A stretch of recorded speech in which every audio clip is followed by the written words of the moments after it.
வணக்கம். இன்றைய முக்கிய செய்திகள். புதுச்சேரியில் பைக்கில் கணவருடன் சென்ற கர்ப்பிணி பெண்ணிடம் மர்ம நபர்கள் நகையை பறித்து செல்லும் வீடியோ சமூக வலைதளங்களில் வைரலாகி வருகிறது.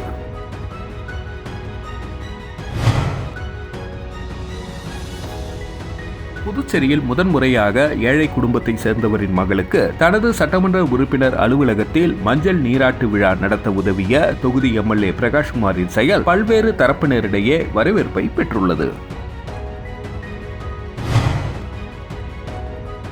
காரைக்காலில் கனமழை காரணமாக நீரில் மூழ்கிய 2000 ஏக்கர் விளை நிலங்களை அமைச்சர் திருமுருகன் நேரில் ஆய்வு செய்து விவசாயிகளுக்கு ஆறுதல் தெரிவித்தார். மகளை கைது செய்துள்ளதாக கூறி பெற்றோரிடம் ரூபாய் 75,000 மோசடி செய்த மோசடி கும்பல் குறித்து போலீசார் விசாரித்து வருகின்றனர். புதுச்சேரியில் பைக்கில் கணவருடன் சென்ற கர்ப்பிணி பெண்ணிடம் மர்ம நபர்கள் நகையை பறித்து செல்லும் வீடியோ சமூக வலைதளங்களில் வைரலாகி வருகிறது. புதுச்சேரி 45 அடி ரோட்டில் உள்ள காமராஜர் நகர் தொகுதி எம்எல்ஏ அலுவலகம் எதிரில் இரவு நேரத்தில் கர்ப்பிணி பெண் ஒருவர் கணவருடன் பைக்கில் சென்று கொண்டிருந்தார். அவர்களை பின்தொடர்ந்த பைக்கில் வந்த 2 மர்ம நபர்கள் அப்பெண் கழுத்தில் அணிந்திருந்த செயினை அறுத்து கொண்டு வேகமாக தப்பிச் சென்றார். அப்பொழுது கர்ப்பிணி பெண் கணவருடன் சாலையில் தடுமாறி விழும் வீடியோ சமூக வலைதளங்களில் வைரலாகி வருகிறது. இந்த வீடியோ தொடர்பாக பெரியகடை போலீசார் விசாரித்து வருகின்றனர்.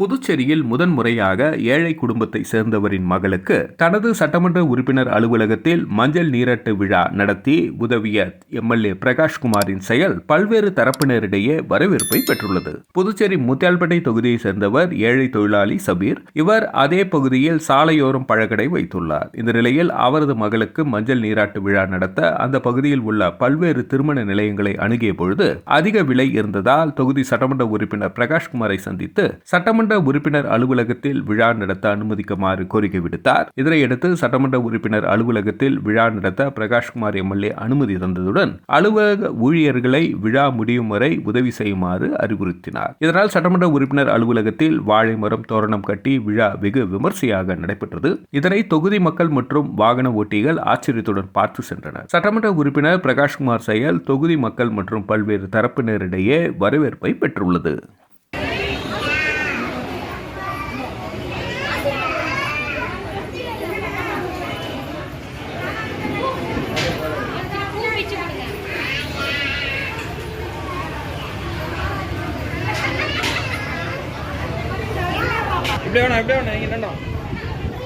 மஞ்சள் நீர் நடத்துறதுக்கு நாங்க எங்க ஒன்னாலும் மண்டபம் பத்ததால அதிகமா இருந்தனால எங்களுக்கு அமையல. சார் கிட்ட கேட்ட எம்எல்ஏ ஆபீஸ்ல நடத்திக்கலாம்னு சொன்னாங்க. அவங்க கூட இருக்கிறவங்களும் நல்லா எங்களுக்கு ஒத்துழைச்சாங்க. இதே மாரி எல்லா எம்எல்ஏ ஆபீஸ்லும் ஃபங்க்ஷன் நடத்துற மாதிரி கேட்டுக்கிறோம். காரைக்காலில் கனமழை காரணமாக நீரில் மூழ்கிய 2000 ஏக்கர் விளை நிலங்களை அமைச்சர் திருமுருகன் நேரில் ஆய்வு செய்து விவசாயிகளுக்கு ஆறுதல் தெரிவித்தார். காரைக்கால் மாவட்டத்தில் பெய்து வரும் தொடர் கனமழை காரணமாக குடியிருப்பு மற்றும் சுமார் 2000 ஏக்கர் விவசாய நிலங்கள் நீரில் மூழ்கியுள்ளன. குறிப்பாக காரைக்கால் அடுத்த தலத்திரு மேற்கு பகுதியில் அமைந்துள்ள சுமார் 200 ஏக்கர் விளைநிலங்கள் மழை நீரில் மூழ்கியுள்ளது. இந்நிலையில் இன்று அமைச்சர் திருமுருகன் வேளாண் துறை கூடுதல் இயக்குநர் கணேசன் உள்ளிட்ட அதிகாரிகளுடன் பாதிக்கப்பட்ட விளைநிலங்களை பார்வையிட்டு விவசாயிகளிடம் பாதிப்புகள் குறித்து கேட்டறிந்தார். குறிப்பாக தலத்தெரு, அண்டூர், தென்னங்குடி உள்ளிட்ட பகுதிகளில் உள்ள விளைநிலங்களில் விவசாயிகளுடன் வயலில் இறங்கி அமைச்சர் ஆய்வு செய்தார். அப்பொழுது நீரில் மூழ்கி நெற்பயிர்கள் அனைத்தும் சேதமடைந்து விட்டதாகவும் இதற்கு உரிய இழப்பீட்டுத் தொகையை அரசு வழங்க வேண்டும் எனவும் விவசாயிகள் அமைச்சரிடம் கோரிக்கை விடுத்தனர். அத்துடன் கடந்த ஆண்டு இன்சூரன்ஸ் தொகை இதுவரை விவசாயிகளுக்கு கிடைக்கவில்லை என்பதையும் அவர்கள் தெரிவித்தனர். இது மாதிரி எவ்வளோ ஏரியா சார் இருக்குங்க இந்த பகுதியில்? இந்த பகுதியில் மொத்தம் 292 ஏக்கர் சார் நம்ம தென்னங்குடி பகுதியில். இப்போ இந்த தண்ணி நிற்கிற இடம் பார்த்தீங்கன்னா கிட்டத்தட்ட ஒரு 45-60 ஏக்கர் இருக்குது சார். இந்த பகுதி மூலக்கால்வாங்க. இப்போ இது இந்த பக்கம் ஒரு பெரிய வாக்கியம் இருக்குது சார்.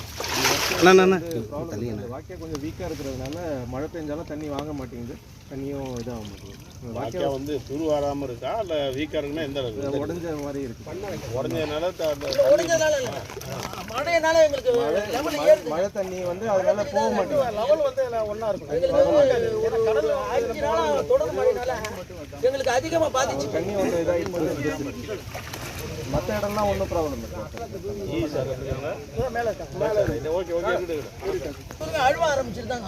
இது வரைக்கும் லெவல் மாறி மகளை கைது செய்துள்ளதாக கூறி பெற்றோரிடம் ரூபாய் 75,000 மோசடி செய்த மோசடி கும்பல் குறித்து போலீசார் விசாரித்து வருகின்றனர். காரைக்கால் நிரவியை சேர்ந்த ஐஸ்வர்யா என்பவரின் பெற்றோரை வாட்ஸ்அப் மூலம் தொடர்பு கொண்ட மர்ம நபர் போலீஸ் அதிகாரி பேசுவதாக கூறியுள்ளார். உங்கள் மகள் தற்கொலைக்கு முயன்றதால் அவரை கைது செய்து போலீஸ் ஸ்டேஷனில் வைத்துள்ளோம். அவரை விடுவிக்க பணம் அனுப்புமாறு கூறினார். இதை நம்பி அவரது பெற்றோர் 75,000 ரூபாய் அனுப்பி ஏமாந்தனர். இதேபோல் சண்முகாபுரத்தை சேர்ந்த கணேசன் 1,62,000 ரூபாய் அனுப்பி ஏமாந்தார். இதேபோல் நெல்லித்தோப்பு சதீஷ் ஷா 15,000, பாகூர் குகன்ராஜ் 20,050 ரூபாய், அரியூர் சந்தானம் 25,000, தந்தை பெரியார் நகர் மூர்த்தி 2,850, கொம்பாக்கம் முருகன் 8,000 என மொத்தம் 7 நபர்கள் ஆன்லைன் மோசடி கும்பலிடம் 3,07,906 ரூபாய் அனுப்பி ஏமாந்துள்ளனர். இது குறித்த புகாரின் பேரில் புதுச்சேரி சைபர் கிரைம் போலீசார் வழக்கு பதிந்து மோசடி கும்பல் குறித்து விசாரித்து வருகின்றனர்.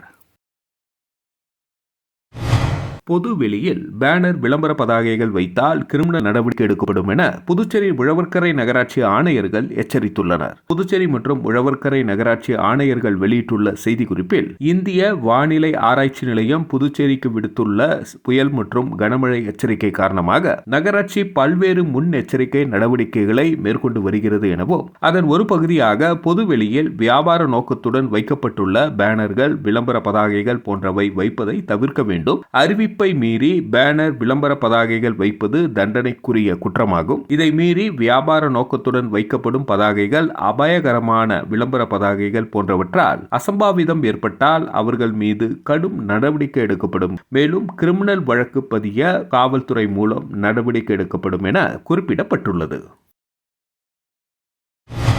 முத்தியால்பேட்டை சோலை நகர் கடல் அரிப்பை பார்வையிட்ட திமுக முன்னாள் எம்எல்ஏ நந்தா சரவணன், மீனவர்களின் கோரிக்கையான தூண்டில் வளைவு அமைப்பது குறித்து எதிர்க்கட்சித் தலைவர் சிவாவிடம் வலியுறுத்தி உரிய நடவடிக்கை எடுக்கப்படும் என மீனவர்களுக்கு வாக்குறுதி அளித்துள்ளார். புதுச்சேரியில் கடந்த 2 நாட்களாக மிதமான மழை பெய்து வந்தது. மேலும் தொடர்ந்து கடல் சீற்றத்துடன் காணப்பட்டு வருவதால் சோலை நகர் மீனவர்கள் தங்கள் படகுகளையும் மீன்பிடி உபகரணங்களையும் பாதுகாப்பாக வைக்க இடமில்லாமல் தவித்து வந்தனர். இதனிலையில் முத்தியால்பேட்டை சோலை நகர் பகுதியை சேர்ந்த 50க்கும் மேற்பட்ட மீனவர்கள் திமுக முன்னாள் சட்டமன்ற உறுப்பினர் நந்தா சரவணனை சந்தித்து மீன்பிடி படகுகள் மற்றும் மீன்பிடி சாதனங்களை வைப்பதற்கு இடம் தயார் செய்து கொடுக்குமாறும், மேலும் கடல் அரிப்பு ஏற்படுவதால் படகுகள் சேதமடைகிறது, எனவே தூண்டில் வளைவு அமைக்க வேண்டும் என கோரிக்கை விடுத்தனர். இதனையடுத்து சோலை நகர் சென்ற முன்னாள் சட்டமன்ற உறுப்பினர் நந்தா சரவணன் 50க்கும் மேற்பட்ட மீனவர்களுடன் கடற்கரையை பார்வையிட்டார். அப்பொழுது மீனவர்களின் தூண்டில் முள் வளைவு அமைக்க வேண்டும் என்ற கோரிக்கையை எதிர்க்கட்சித் தலைவர் சிவாவிடம் தெரிவித்து பிரச்சனைக்கு தீர்வு காண வலியுறுத்தி இந்த கோரிக்கை மீது உரிய நடவடிக்கை எடுக்கப்படும் என்று மீனவர்களுக்கு உறுதியளித்தார்.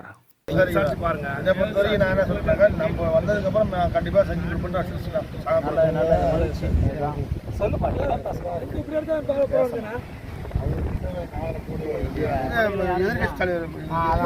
கட்சி தலைமையில வந்து சொல்லி எங்கள் தலைவர்கிட்ட சொல்லி நம்ம வந்து அரசாங்கத்துக்கு கோரிக்கை வச்சிருக்கோம், ஏற்பாடு பண்ணுறோம்.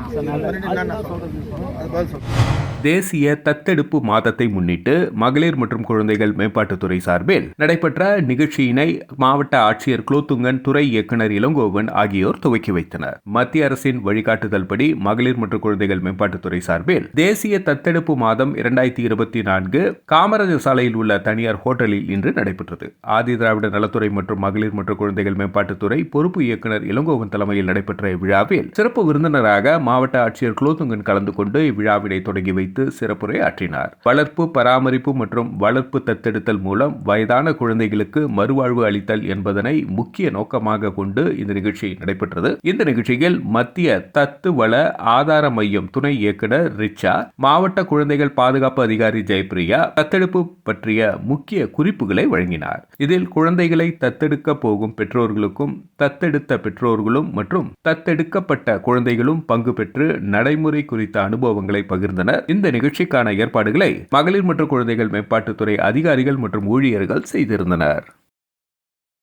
புதுச்சேரியில் பைக்கில் கணவருடன் சென்ற கர்ப்பிணி பெண்ணிடம் மர்ம நபர்கள் நகையை பறித்து செல்லும் வீடியோ என சமூக வலைதளங்களில் வைரலாகிய நிலையில் அது உண்மையில்லை, விபத்து என போலீசார் விளக்கம் அளித்துள்ளனர். புதுச்சேரி 45 அடி ரோட்டில் உள்ள காமராஜர் நகர் தொகுதி எம்எல்ஏ அலுவலகம் எதிரே இரவு நேரத்தில் கர்ப்பிணி பெண் ஒருவர் கணவருடன் பைக்கில் சென்று கொண்டிருந்தார். அவர்களை பின்தொடர்ந்து பைக்கில் வந்த 2 மர்ம நபர்கள் அப்பெண் கழுத்தில் அணிந்திருந்த செயினை அறுத்து கொண்டு வேகமாக தப்பிச் சென்றனர். அப்பொழுது கர்ப்பிணி பெண் கணவருடன் சாலையில் தடுமாறி விழும் வீடியோ என சமூக வலைதளங்களில் பரவியது. இந்த நிலையில் இந்த வீடியோ தொடர்பாக பெரியகடை போலீசார் விசாரித்த நிலையில் அந்த செயின் பறிப்பு நடைபெறவில்லை என்றும் அது ஒரு விபத்து என விளக்கம் அளித்துள்ளனர்.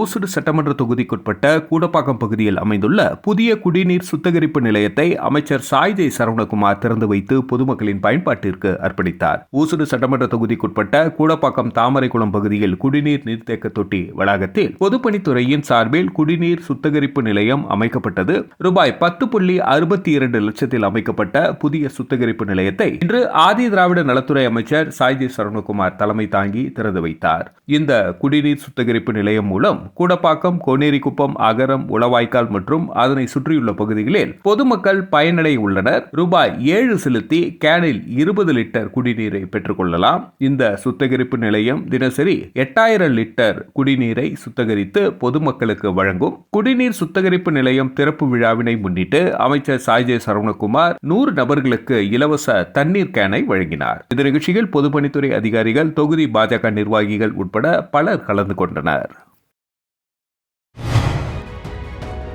வணக்கம். இன்றைய முக்கிய செய்திகள். புதுச்சேரியில் பைக்கில் கணவருடன் சென்ற கர்ப்பிணி பெண்ணிடம் மர்ம நபர்கள் நகையை பறித்து செல்லும் வீடியோ சமூக வலைதளங்களில் வைரலாகி வருகிறது.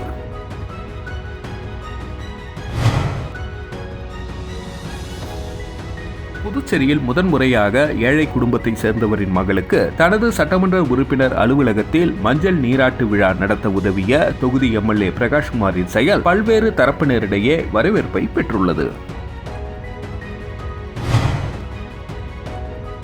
காரைக்காலில் கனமழை காரணமாக நீரில் மூழ்கிய 2000 ஏக்கர் விளை நிலங்களை அமைச்சர் திருமுருகன் நேரில் ஆய்வு செய்து விவசாயிகளுக்கு ஆறுதல் தெரிவித்தார்.